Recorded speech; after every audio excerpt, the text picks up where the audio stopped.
Welcome back. So today is day 2 of week 4. So we were discussing about the properties of the characters of square matrices, and we said that for conjugate matrices we had identical characters. So we proved that point, and today I am going to show you a real example of that. So now if you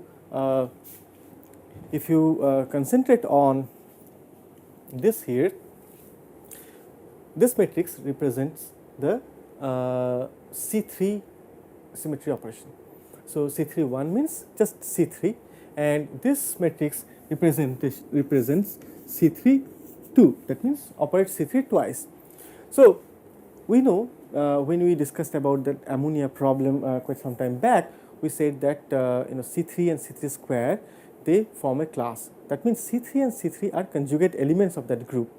So now the matrix representations of C3 and C3 square, which are given here, they should also follow their own follow the characteristics of the symmetry operations. That means this 2 also should form a class. Therefore, these two matrices should be conjugate. If that is true, and if whatever we learned in the last class, if it is true, then their characters should be identical. Let's have a look at this. So the character is the sum of this diagonal element, right?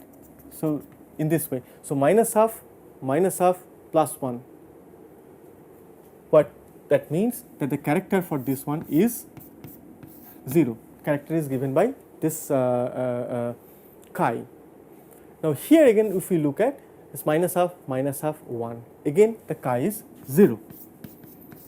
So that proves our point that conjugate matrices have identical character. Let's have a look at some more.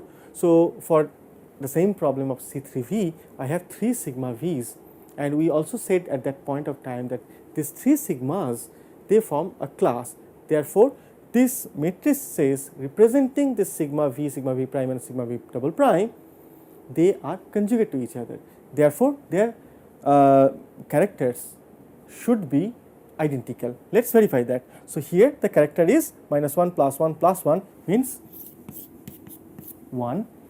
Here minus half plus 1 means character is again 1. Here same.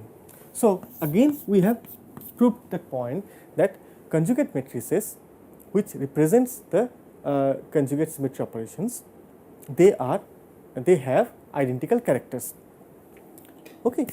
So therefore we can see the importance of the character. If you think carefully, when we say that some particular symmetry operations belonging to a particular group form a class, so there must be something similar in them, okay, in certain properties, and that those properties should be also reflected by the matrix representations and thereby the characters as per the definition. Now we obtain the conjugate elements of a group by similarity transformation. Similarly, I can use the similarity transformation on their matrix representations to find the conjugate matrices.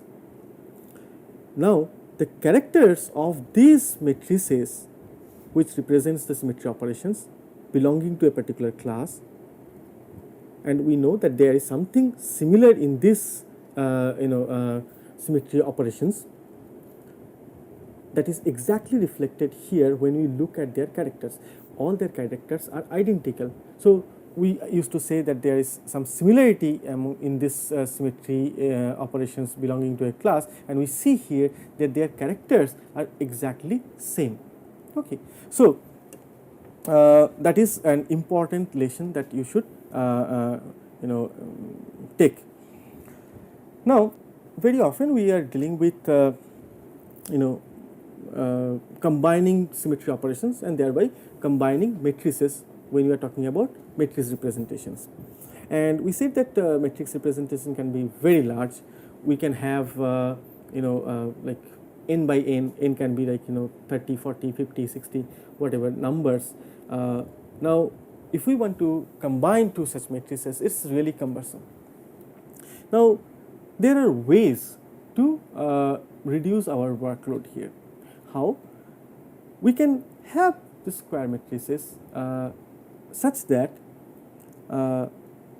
all the non-zero elements of those matrices are kind of blocked as a square block along the diagonal, and rest of the of diagonal elements are 0.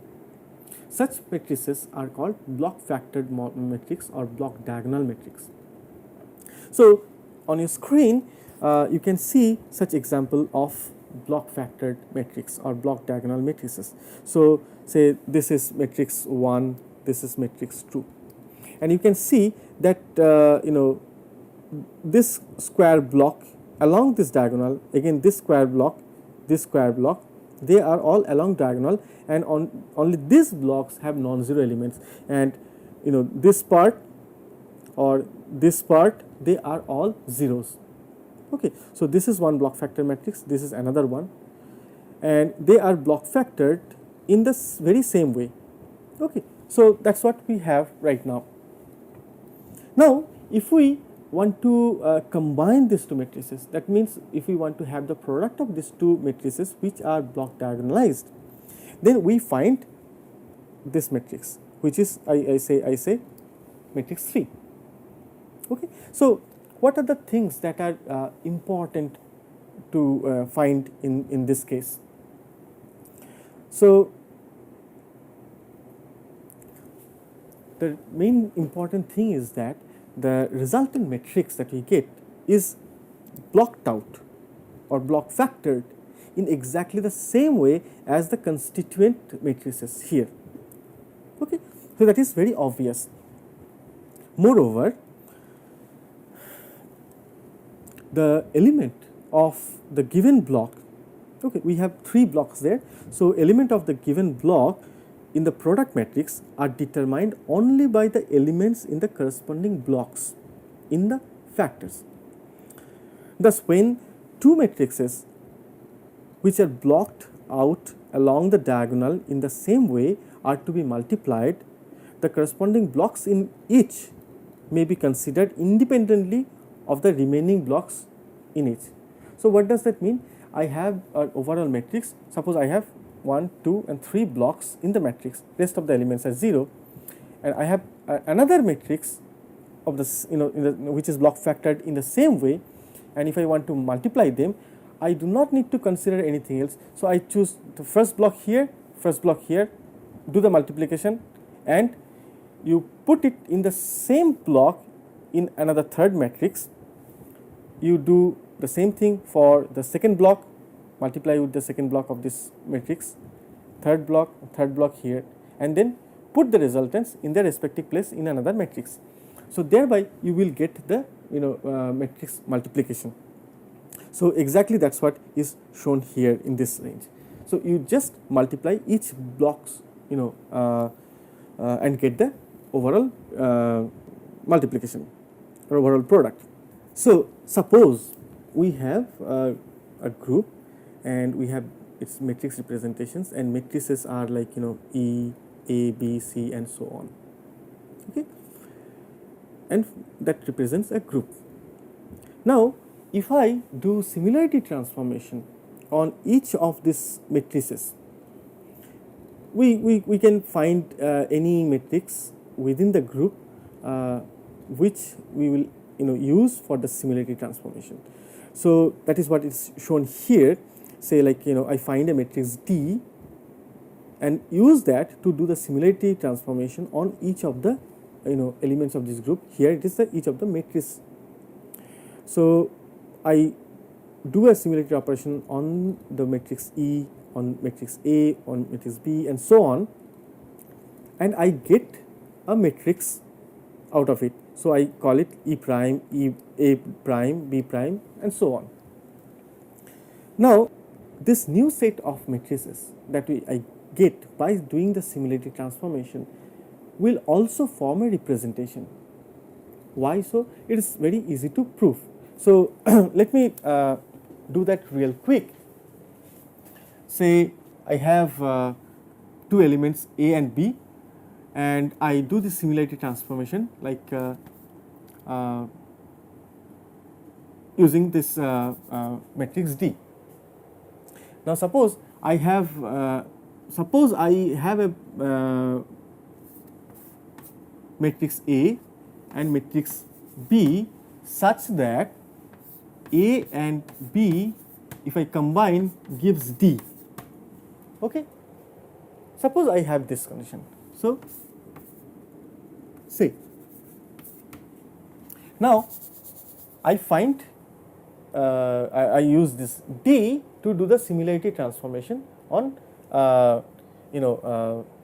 on this product. Okay. So if A and B are two matrices and D is another matrix, now if I do say a similarity transformation as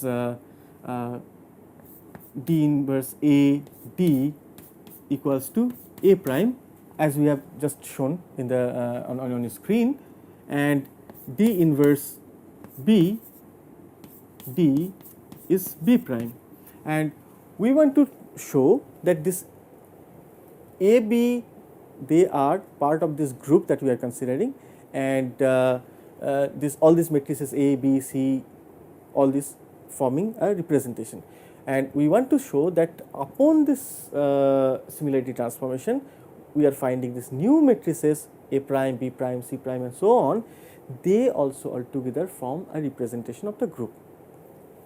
Okay. So now if we combine A prime and B prime in the same fashion, okay, A prime and B prime, I will get something like D prime. I should get. So now if I do a similarity transformation on this product, okay, so what is A prime B prime? So A prime B prime is D inverse A D and D inverse B D, right? That is my D prime. So this one I can rewrite as D inverse, so maybe I should write it here so that you can see. So D inverse A D, D inverse B T. So this part is identity, so therefore I can write this is equals to D inverse A B D. Fine. Which means I have D inverse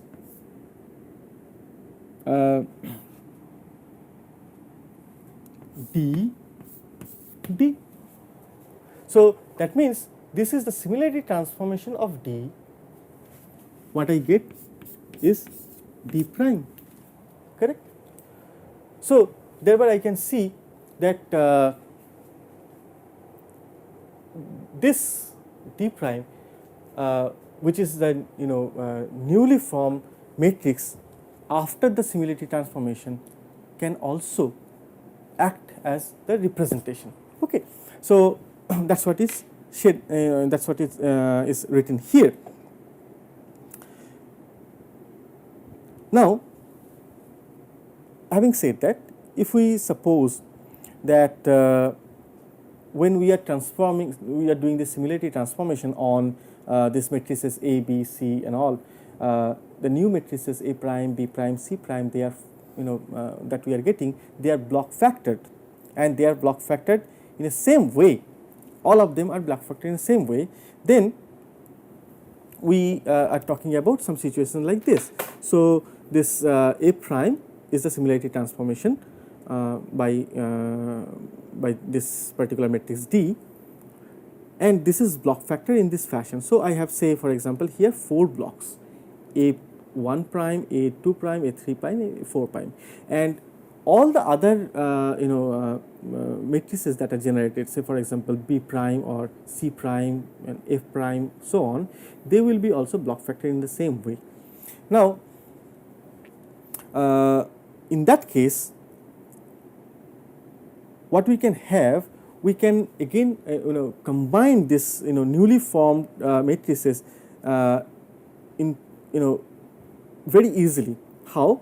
Because we have just seen that block factored matrices which are block factored in the same way, we have to just consider each individual blocks and then multiply this with the corresponding block in another matrix. So here, if I have to find the matrix form of D prime, then I just have to multiply this blocks A1 prime and B1 prime. We get D1 prime, and we can get the other blocks also in the same way.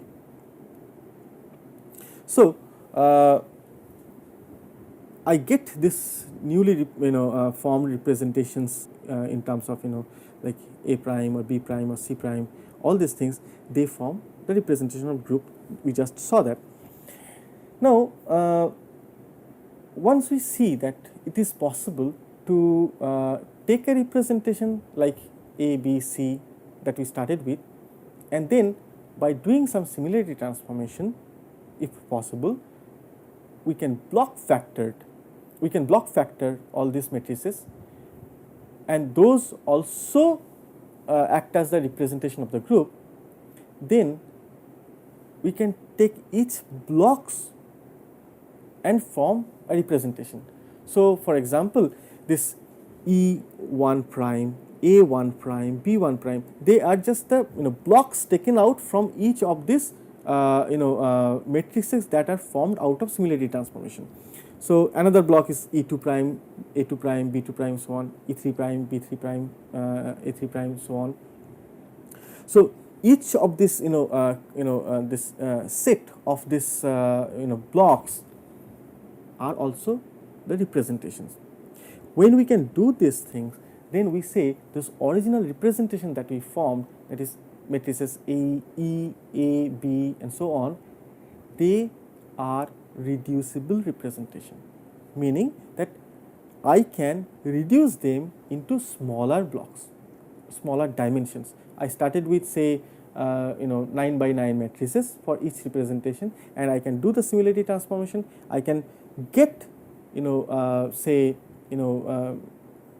3 by 3, 2 by 2, and 1 by 1 matrices, which themselves form the representation. Then the original representation that I formed is called a reducible representation.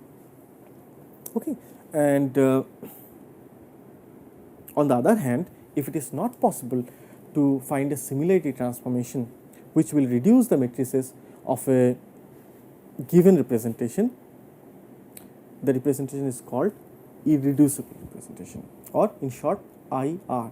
We will be using this term very often henceforth, that's irreducible representation, or in short IR. Now, just like the characters, this irreducible representation, they contain a lot of information, and they can be actually used for the practical application purposes. Okay, so we will see that in greater detail probably in the following class or next to next, when we learn about a particular theory called great orthogonality theorem. We will know how to deal with this irreducible representation, what are their properties, and we will learn about how these irreducible representations, they actually represents say any given molecular state, okay, or in other words the wave functions of any particular given state of the molecule. So those things we will start discussing in in the next class or the next to next. Now, after learning about the character, we will just mention to you about a table called character table, which is extremely important to us. So what is a character table?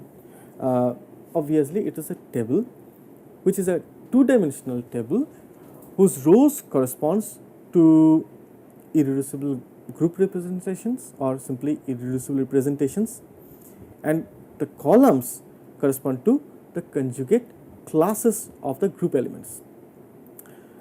The entries consist of characters. The trace of the matrices representing group elements of the columns class in the given rows group representation. So, let us have a look at that particular table which is known as character table, and that is on your screen. So, this is the so called character table of one particular point group. So, essentially this particular table tells us a lot about this about the symmetry of the particular molecule which belongs to this particular point group C3P here. Okay. So, a quick look at this table will tell you that okay, there are several areas, several sections in this table. At the very beginning you can see the top left corner, you have the symbol of the point group which is given by the Schoenflies notations. Okay. And then next to that you have the symmetry elements which are clubbed in classes.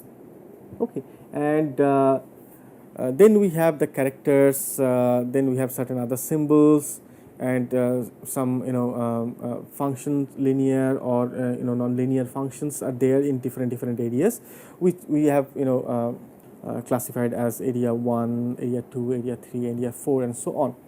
So, we will talk about this detailed divisions of the character tables, and we will learn those things in a bit greater detail. So, first place, the area 1. Okay. So, what does area 1 give me? So, let us have a look at the area 1. So, here we have all the characters given here. Okay. So, each row, this row or this row or this row, they give me the characters of irreducible representations, different irreducible representation. We can see here that there are 3 rows. So, that means we have 3 irreducible representations. So, any character table deals with irreducible representation. It does not deal with reducible representation. Okay, that you must be very clear about. And this number of rows, that is the number of IRs that are possible for a particular point group, is fixed. Okay. So, by doing an exhaustive analysis, people have already figured out that these are the numbers of irreducible representation that is possible, that is which is maximum possible irreducible representation for that particular point group. And you consult any standard textbook of group theory or symmetry, you will find this character tables there, or even you can get it in many books of quantum mechanics. Now, we will talk about this different irreducible representations and all these things in greater detail when we will come to the great orthogonality theorem. Now, that is about area 1. Now, let us look at the area 2. So, area 2, it contains several symbols. So, earlier when we were forming the representation of group, we said that okay, the name of the representation of group is gamma. Okay. So, we used the term gamma instead of this thing. So, we said gamma, and we found that okay, those representations are probably reducible, may not be reducible, may be irreducible, but if we have more than one representation, so we used to differentiate by gamma 1, gamma 2, gamma 3. So, that is like a generalized term. Here we can see there are some specific terms like A1, A2, E, and if you go to many other character tables for many other point groups, you will see there are various different terms. So, like A prime, B prime, A1, A2, AG, EG, BG, and all those things, AU. So, what are these terms that are written in area 2?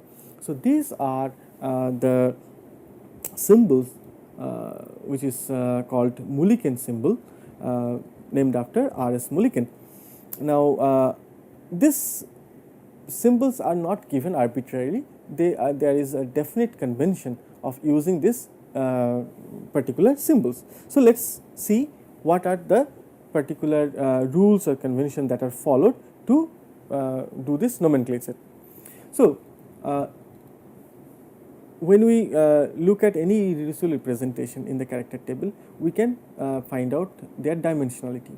So, dimensionality of any irreducible representation is the number or the character corresponding to the identity operation, that is the dimensionality. Okay. So, for example, if I just quickly look back, so here I see that for the first representation we have the character as 1 for identity operation.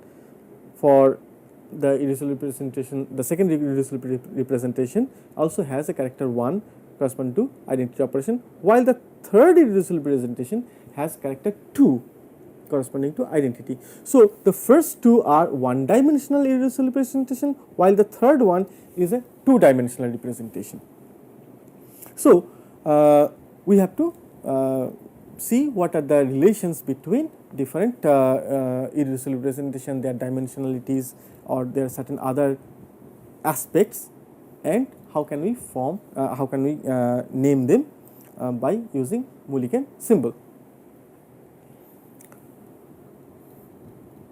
So, all the one dimensional representations, they are given the symbols as A or B. So, if you find an irreducible representation which has a character as 1 for identity operation, then you know that this particular irreducible representation will be either A type or B type. Okay.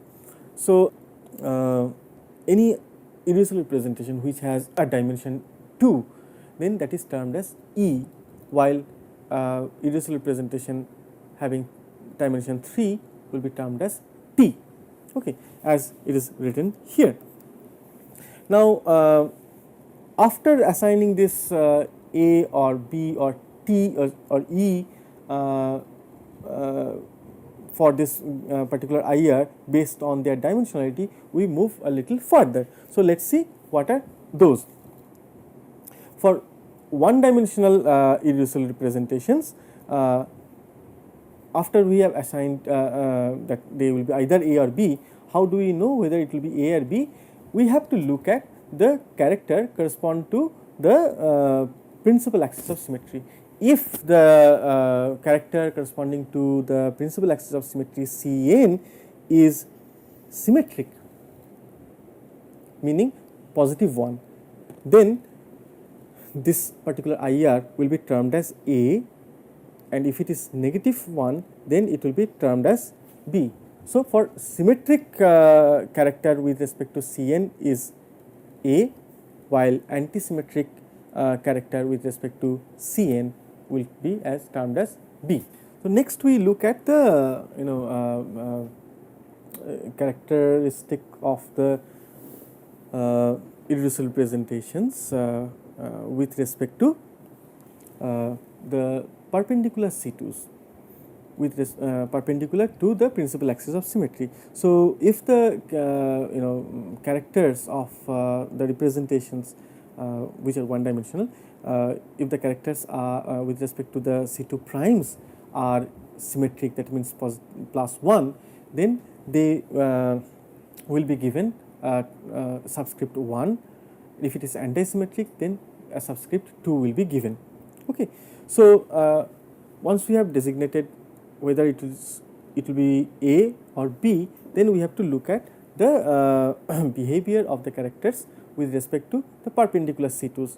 If it is symmetric with respect to perpendicular C2, meaning if the character of character is plus 1 corresponding to C2 prime, then it is A1 or B1. Otherwise, if it is the character is minus 1 with respect to C2 prime, then it is A2 or B2. in case there are no C2 primes, then one has to look at the characters corresponding to the vertical plane of symmetry, and we will follow the same trend. So with respect to sigma v, if the character is +1, then the subscript 1 will be used. If it is antisymmetric, that is -1, then subscript 2 will be used. And in many cases, primes and double primes are attached. So primes and double primes are attached to all these letters A, B, or E when appropriate to indicate those which are respectively symmetric and antisymmetric with respect to sigma h. Okay, so if the character correspond to sigma h is positive, then you have a prime. If it is negative, you will have a double prime. In certain cases, we will have point groups with inversion symmetry as one of the symmetry elements present. So in those cases, particularly, we look at the characters for this inversion operation, and if the character is symmetric, that is +1, then we will have subscript G with respect to the terms like A, B, or E, and if it is antisymmetric, that is -1, then I will have subscript as U. Okay, so this G and U are coming from the German word gerade and ungerade. Okay, so there apart from this, these are the most commonly used symbols for irreducible representations. But other than this, there are certain numerical subscripts that are used for the symbols E and T, but we will not discuss those things right here, and for most of our purpose, those will not be very much required. Next, we look at the area 3. So area 3, if you look at, what do we have? We have 6 different symbols. Okay, so let's have a look at area 3. So this is the region I'm talking about. So we have total 6 symbols: 1, 2, 3, 4, 5, 6. So x, y, z, and rx, ry, rz. X, y, z are the Cartesian coordinates, and these r's are the rotational symmetries with respect to each axis, which is given as the subscript. So about x axis, if the rotation is there, then I have rx, otherwise ry or rz. Fine. So you will find that these are the only 6 symbols that you have in area 3 always in all of the character tables. Now their positions, they will be placed against certain irreducible representations. So that will depend on the particular property of the irreducible representation corresponding to that particular point group. Those we will discuss in detail at a later stage. Okay, so as we said that any algebraic function can act as the basis function, and we can form any basis set out of those functions, and we can use any vector also, like I talked about the bond vectors. So we showed earlier the examples with taking x, y, z for say example C2V point group. Now we are discussing with respect to one particular point group here, C3V, for this particular character table. So now if I consider that C3V point group, the matrices for one operation each from the 3 classes that we can have 3 classes for C3V, as we know. So then we can get the matrix is as follows. So this is corresponding to E, C3, and sigma V. Okay. So now here what we can see is that this character in this case, in this matrices, this Z is always separated from X and Y. So Z never mixes with X and Y, but X and Y they mix, because you cannot get any particular one-dimensional representation for X or for y, but you can get it for z. X and y always transform together. Okay, so they always transform together to form a representation. So that's why when we form this matrix representation, if you remember, then we form for xy and separately z, and altogether we put all xyz and get this 3 by 3 matrix. So here we can see that C3 mixes of x and y to give x prime and y prime. So x and y jointly form a representation. Hence it is equivalent to observing that the 3 matrices are block factored in the same way. So I can think about that. Okay, so you can see this is a block and this is another block, right? So here also I can think about that I have a same block, same way. Okay, so here and here. So I have 3 matrices block factored in the very same way. So therefore we can form 2 sub matrices if I consider those 2 blocks individually, and I get one representation for just z alone, while I get another representation where x and y transform together. Okay, so we get 2 by 2 matrices. So from here what we can conclude is that this gamma z is the A1 irreducible representation. If you just go back and see the character table, then you will find that it reality is that this gamma z is nothing but the A1 reducible representation, while gamma xy is the E irreducible representation. Okay, so and you cannot separate this x and y contributions. Okay, now let's look at the area 4. So area 4 also you will see certain functions which are like binary products of x, y and z. So it may be either x y, x z, y z, or x square, y square, z square, and so on. So this pair of functions, they must have the transformation property, the same transformation properties as a pair x y, since z goes into itself under all symmetry operations in the group. Okay, so this binary functions x y, x z, or x square, y square, they form basis for certain irreducible representations, and this part will be more clear when we deal with certain properties or observations like Raman spectroscopy and all. Okay, so we will stop here, and in the next class we will talk more about these irreducible representations and look at their properties by learning this so-called great orthogonality theorem. Thank you very much for your attention. See you tomorrow.